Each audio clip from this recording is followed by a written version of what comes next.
محبت اور ہمدردی کرنے والے کس نے دیے؟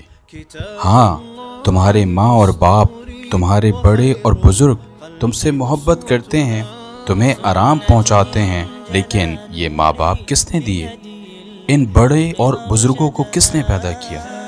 ماں باپ کے دلوں میں یہ محبت کس نے پیدا کی؟ بڑے اور بزرگوں کے دلوں میں تمہاری محبت کا خیال کس نے ڈالا؟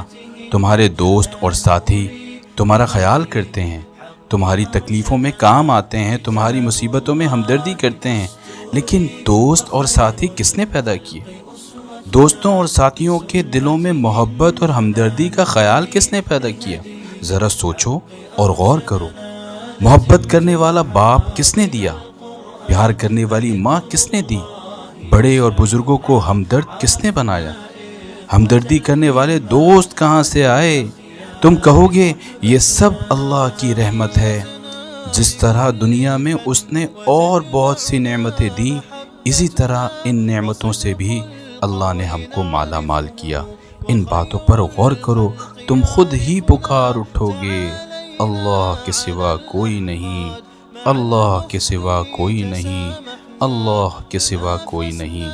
زمین اور آسمان میں کوئی نہیں، اللہ کے سوا کوئی نہیں۔ جس کے پاس کوئی طاقت ہو، جس کو کوئی اختیار ہو، ہر طرح کی طاقت اللہ کے پاس ہے، ہر طرح کا اختیار اللہ کو حاصل ہے۔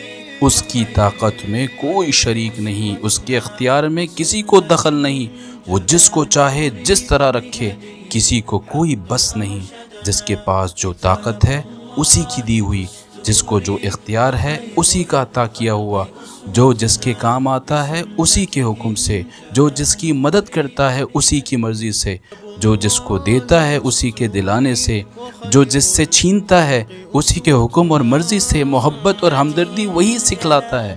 دشمنی اور عداوت کا عذاب بھی اسی کی طرف سے آتا ہے۔ حاکم وہی ہے، مالک وہی ہے، جلانے والا وہی، مارنے والا وہی، بیماری اس کے حکم سے، تندرستی اس کی مرضی سے، امیر بنانے والا وہی، محتاج رکھنے والا وہی، بگاڑ اس کی طرف سے، بناؤ اس کی طرف سے، نفع اور نقصان، تکلیف اور آرام سب اس کے اختیار میں۔